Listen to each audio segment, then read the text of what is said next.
코리아 선교방송을 시청하시는 시청자 여러분, 한 주간도 주님 안에서 평안하셨습니까? 오늘 함께 나눌 말씀 히브리서 10장 32절에서 39절 믿음과 고난에 대해서 함께 나눠보도록 하겠습니다. 말씀 봉독해 드리겠습니다.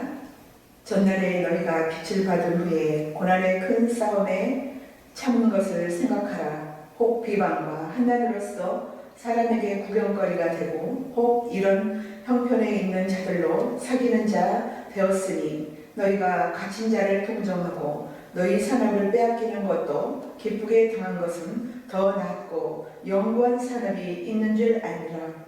그러므로 너희 담대함을 버리지 말라. 이것이 큰 상을 얻느니라. 너희에게 인내가 필요함은 너희가 하나님의 뜻을 행한 후에 약속을 받기 위함이라. 잠깐 후면 오시리가 오시리니 지체하지 아니하시리라. 오직 나의 의인은 믿음으로 말미암아 살리라. 또한 뒤로 물러가면 내 마음이 저를 기뻐하지 아니하리라 하셨느니라. 우리는 뒤로 물러가 침륜에 빠질 자가 아니요 오직 영혼을 구원함에 이르는 믿음을 가진 자니라. 아멘. 오늘 본문 말씀은 어쩌면 히브리서의 결론과 같은 말씀입니다. 지금까지는 율법이 어떻게 예수님의 십자가에서 완성이 되었는가를 말해왔습니다. 그래서 예수님의 십자가가 실상이고 율법은 모형이고 그림자라고 말씀 나누었습니다. 그런데 실상인 예수님의 십자가를 믿음으로 살다 보면 많은 고난이 닥친다고 합니다. 믿음으로 살면 왜 고난을 당해야 합니까? 이는 믿음이 율법신앙과 정면으로 부딪히기 때문입니다. 그러므로 고난을 당하게 되고 그 고난이 닥치더라도 낙심하지 말라고 말씀하십니다. 잠깐 후면 예수님이 오시니 인내하고 믿음으로 살라고 합니다. 그리고 11장에는 믿음으로 산 증인들을 쭉 열거하고 믿음이 어떻게 자기 백성들을 이끌고 가는지를 말해주고 있습니다. 믿음은 은혜이고 율법은 법이기 때문에 서로 성질이 다르므로 믿음과 율법이 충돌이 일어나는 것입니다. 은혜는 하늘에 속한 것이므로 살리는 것이고 법은 땅에 속하였으므로 죽이는 것이지요. 이처럼 믿음과 율법은 그 본질 자체가 다른 것입니다. 믿음은 하나님의 은혜로 해석하고 율법은 인간의 행위로 해석합니다. 즉 은혜는 하나님의 하신 일들을 말해주고 있고 율법은 사람들이 이러저러한 일들을 해야 한다고 말해주고 있습니다. 믿음이 율법적으로부터 핍박을 받는 것은 하나님의 말씀을 해석하는 법이 다르기 때문에 충돌이 일어나게 되는 것입니다. 은혜와 율법은 서로 용납할 수가 없지요. 성경은 성령의 감동으로 기록한 것입니다. 하나님은 신이시고 우리가 성령이라고 말하는 성령이 성신입니다.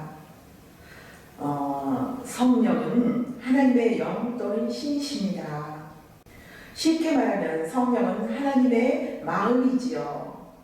그래서 바울은 성령은 하나님의 깊은 곳까지 통달하신다고 하였습니다. 그럼 성령은 성경을 하나님의 마음을 기록한 것이 되겠죠. 하나님께서 하시고 싶은 말씀을 성령께서 인간의 언어로 기록한 것입니다. 성경은 사람의 언어로 기록되었지만 사람의 이야기가 아니고 하나님의 말씀이므로 성령의 감동으로 기록한 것입니다. 그러므로 하나님의 말씀인 성경을 사람의 입장으로 해석하게 되면 자기의 유익을 구하게 되는 것이 되겠지요. 예를 들어서 스님에게 성경을 주었어요. 그럼 그 스님은 성경을 불교적인 관점으로 이해를 하겠죠. 마찬가지입니다. 우리가 성경을 해석해도 언약적인 관점에서 보지 않고 우리 관점에서 보게 된다는 것이죠. 그래서 베드로는 성경을 억지로 풀지 말라고 경고했습니다. 중요한 것은 성경을 성령의 감동하심으로 기록하였다는 것은 성령만이 성경을 해석할 수 있다는 말씀입니다. 성경, 하나님의 말씀을 해석하는 데에는 사람의 학문과 지식, 이성이 필요치 않습니다. 즉, 많이 배운 자나 못 배운 자나 성경을 이해하는 데에서는 아무런 영향을 끼치지 못한다는 말이지요. 누구든지 성령이 깨닫게 해 주셔야 하지만 이해할 수가 있기 때문입니다. 예수님께서 보혜사가 오시면 죄에 대하여, 의에 대하여, 심판에 대하여 책망한다고 하시죠. 책망한다는 것은 틀렸다는 말씀입니다. 그럼 성령이 오시기 전에 알고 있는 재관, 의관, 심판관 그러한 것들이 틀렸다는 말씀이지요.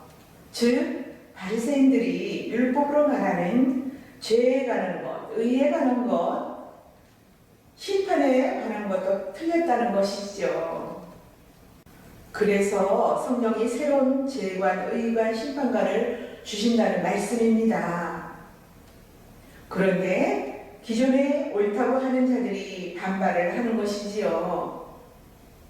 성령이 오시기 전에는 자기들의 것이 옳다고 하면서 선생 노릇을 했는데 성령이 오시고 난 후에 자기들이 틀렸다는 것이 드러나니까 성령 받은 자들을 핍박을 하는 것입니다. 그들을 살려두면 자기들의 신앙들이 틀렸다는 것이 세상에 알려지기 때문이지요. 고린도전서 2장 1절에서 16절 말씀에 바울은 십자가만 전하겠다고 합니다. 왜냐하면 자신이 율법 아래에 있을 때 자기 의를 지키고자 예수를 십자가에 못 박는 일을 한 것이기 때문이지요. 바울은 율법 선생님입니다. 이를 이 시대의 관원이라고 하지요. 그래서 율법으로 예수님을 십자가에 죽인 것입니다. 예수님의 십자가는 세상 지혜란 하나님과 원수된다는 것을 고발하고 있는 것입니다. 세상 지혜란 다름이 아닌 인간의 이성, 인간 중심, 인본주의란 말입니다. 성경은 신본주의지요. 신본주의란 예수님의 중심이라는 말입니다. 예수님을 이야기하려고 성령께서 감동하심으로 성경을 기록해 하신 것입니다. 이는 오직 하나님께로 난 자들만 알아보도록 하기 위함이지요. 그럼 사람들의 해석은 십자가 사건을 발생시키게 되는 것입니다.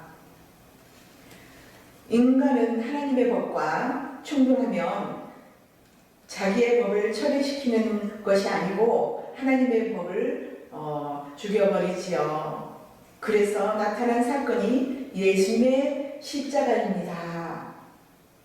유대인들이 예수님이 해석한 것을 수용하지 못하고 죽인 것은 하나님의 법을 수용할 수 없다는 것입니다. 예수님은 성경을 하나님 중심인 성령으로 해석을 하셨습니다. 그럼 어떤 것이 성령이 해석한 것이고 어떤 것이 인간이 해석한 것인지 분별을 해야겠죠. 아주 간단합니다. 성령은 예수님의 십자가 사건을 증거하시려고 오셨지요. 그래서 그리스도 이름으로 오신 것입니다. 그럼 성령은 예수님의 십자가를 지시기 전에도 계셨죠. 성령도 하나님이시니까 항상 존재하셨습니다. 그런데 이 성령님이 예수님이 승천하시고 난 후에 오셨죠. 사도행전 2장에 보면 예수님이 승천하시고 난 후 열흘 뒤에 오순절날에 오셨습니다. 오순절날에 오신 성령이 독자적으로 오신 것이 아니고 예수님이 보내서 오셨습니다. 예수님이 아버지께 받아서 보내셨습니다. 사도행전 2장 33절 말씀을 제가 봉독해 드리겠습니다. 하나님이 오른손으로 예수를 높이심에 그가 약속하신 성령을 아버지께 받아서 너희 보고 듣는 이것을 부어주셨느니라. 아멘. 말씀에 하나님이 오른손으로 예수님을 높이 드셨다고 하죠. 하나님이 예수님의 오른손을 들어주셨다는 것은 예수님을 승리자로 인정하셨다는 것입니다. 곤투 경기장에서 그 경기를 할 때 주심이 양 선수를 가운데 세우고 승리한 사람의 손을 번쩍 들어주시는 것과 같지요. 예수님은 인간들의 손에 죽으셨기 때문에 얼핏 보면 인간들이 이긴 것과 같아 보입니다. 인간들은 배후에는 마귀가 있으니 마귀가 이겼다고 생각하는 것과 같습니다. 그런데 하나님께서 죽었다고 생각했던 예수님을 사흘 만에 부활시키셨습니다. 마귀가 이긴 줄 알았는데 나중에 보니 예수님이 이긴 것이지요. 최종 심판자이신 하나님이 예수님을 승리자라고 손을 번쩍 들어주신 것입니다. 십자가의 승리의 깃발이 되는 것이지요. 예수님의 십자가로 성경을 해석하는 것이 옳은 해석이 되는 것입니다. 히브리서 기자가 율법이 아니고 예수 십자가라고 말씀하는 이유는 십자가로 해석하는 것이 하나님께서 인정해주는 해석법이라고 말씀해주고 있는 것입니다. 다시 정리합니다. 사람들은 예수님이 십자가에 죽자 실패했다고 믿었죠. 제자들도 그렇게 생각하며 예수님의 십자가에 달리자 다 제 갈 길로 간 것입니다. 베드로도 고기를 잡으러 갔지요. 그런데 하나님이 사흘 만에 예수님을 살리시고 하늘나라로 올라오라고 합니다. 이는 하나님이 맡기신 임무를 잘 마치고 귀환하였다는 것이죠. 예수님이 승천하시기 전에 사도행전 1장을 보면 제자들에게 나타나서 내가 가면 성령을 보내주신다고 약속했습니다. 그래서 오순절날에 성령을 받은 베드로가 예수님이 땅에 계실 때 제자들에게 약속한 그 성령을 아버지께 받아서 오순절날에 이렇게 너희가 보는 가운데 부으셨다는 것입니다. 성령은 예수님의 십자가 사건을 증거하시기 위해서 오셨지요. 예수님의 이름으로 보내어진 성령을 그리스도의 영이라고도 합니다. 그리스도의 영이라 함은 그리스도만을 증거하시는 분이란 말입니다. 이것을 종속적 관계라고 하지요. 요한계시록 5장 6절에서 7절 말씀에 사도 요한이 성령의 감동으로 천국을 보았지요. 거기에 보니 성부, 성자, 성령이 계시는 것입니다. 보호자에 앉으신 이가 있고 하나님과 장로들 사이에 어린 양이 있고 이 땅에 보내심을 입은 하나님의 일곱 영이 있는 것입니다.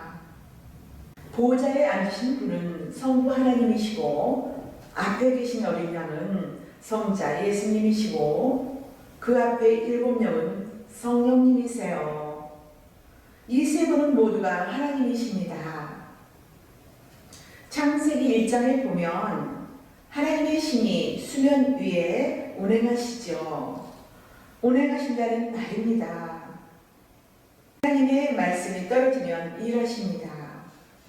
그래서 성령을 예수님과의 종속적 관계라고 하는 것이지요.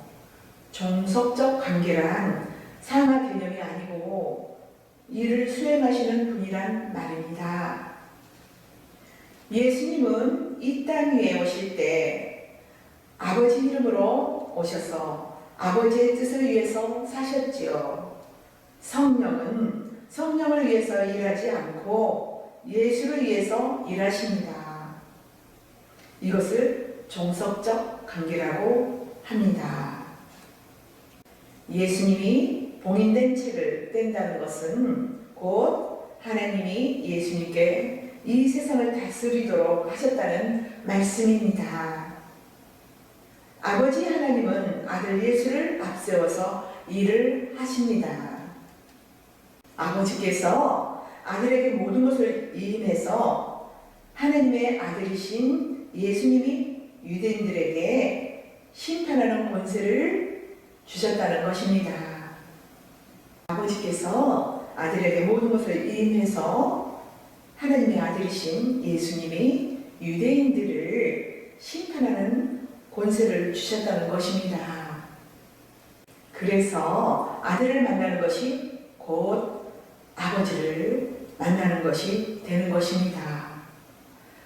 아들의 뜻이 곧 아버지의 뜻이지요.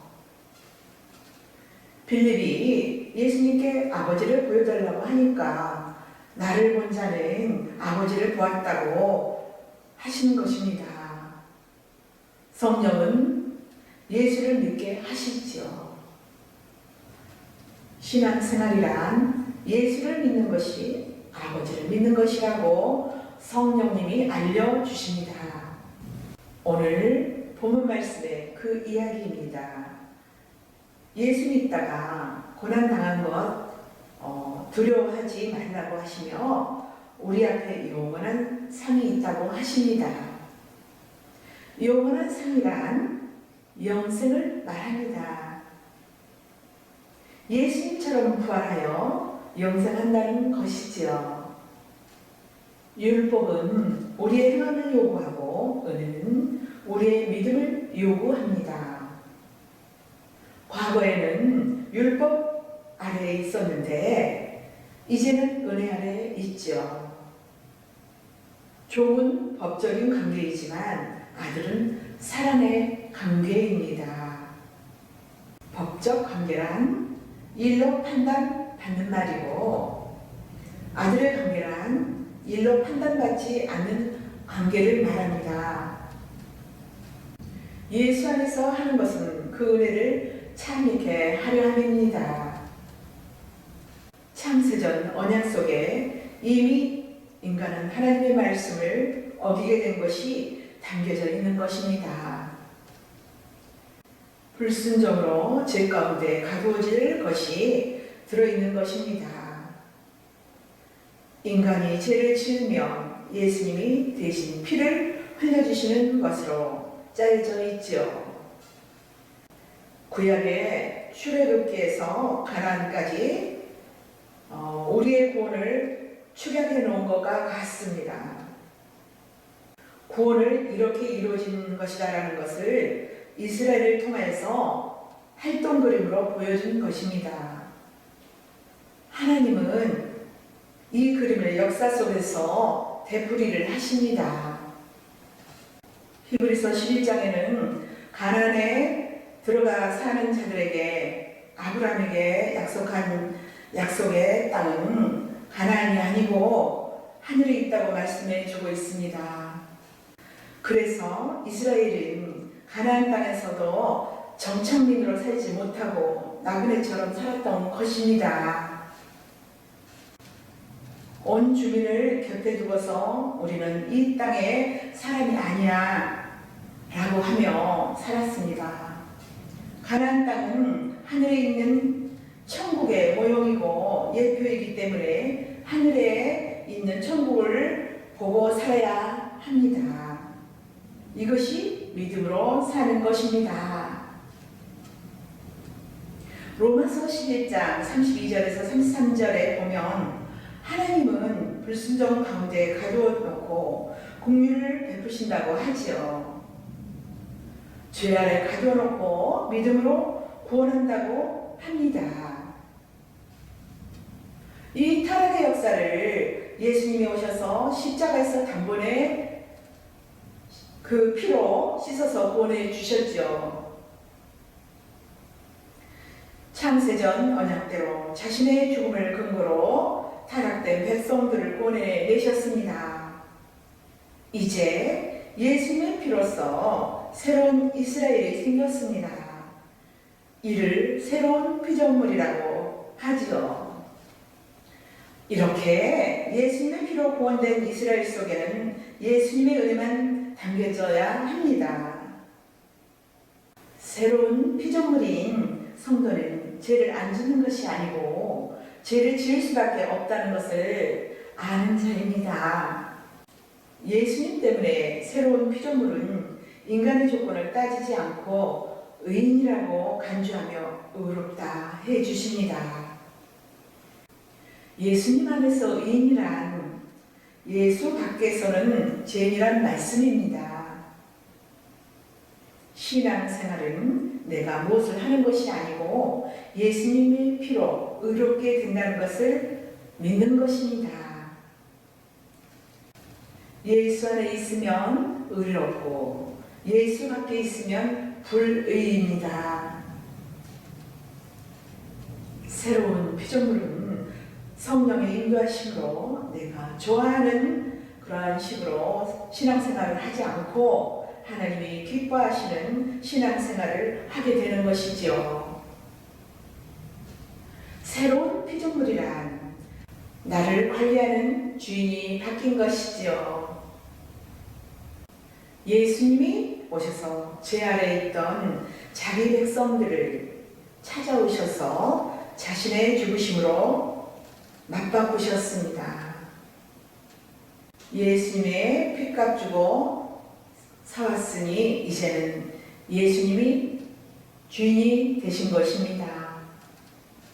이를 피조물이라고 하죠. 그럼 이제부터는 예수님이 새로운 주인이 되었으니 마귀의 말을 들을 필요가 없습니다. 세상 사람들은 모두가 마귀의 지시를 받고 살았지요. 예수님과 마귀는 원수입니다. 그럼 자연히 성도는 세상 사람들과 원수가 되는 것입니다. 주인이 다르니 부딪히게 되어 있지요. 그래서 예수님이 제자들에게 너희가 세상에서 나의 나된 것으로 택함을 입었으니 세상이 너를 미워한다고 말해주신 것입니다. 로마서 8장 17절에서 18절 말씀 한번 찾아보겠습니다. 자녀는 또한 후사 곧 하나님의 후사요 그리스도와 함께한 후사니 우리가 그와 함께 영광을 받기 위하여 고난도 함께 받아야 될 것입니다. 생각컨대 현재의 고난은 장차 우리에게 나타날 영광과 좋게 비교할 수 없도다. 아멘. 말씀에 현재 고난은 장차 우리에게 나타날 영광과 좋게 비교할 수가 없다고 말씀합니다. 그럼 우리가 이 땅에 살아가면서 그 어떤 고난과 환난이 올지라도 우리는 하나님을 바라보며 그 은혜 가운데 반드시 날마다 승리해야 되겠습니다. 감사해야 되겠습니다. 복음을 증거하다가 힘든 고난이 있을 때 장차 주어질 영광이 있다는 것을 믿고 기뻐하며 즐거워하여 감사 찬양이 끊이지 않으시는 저와 여러분이 되시기를 바랍니다. 감사합니다.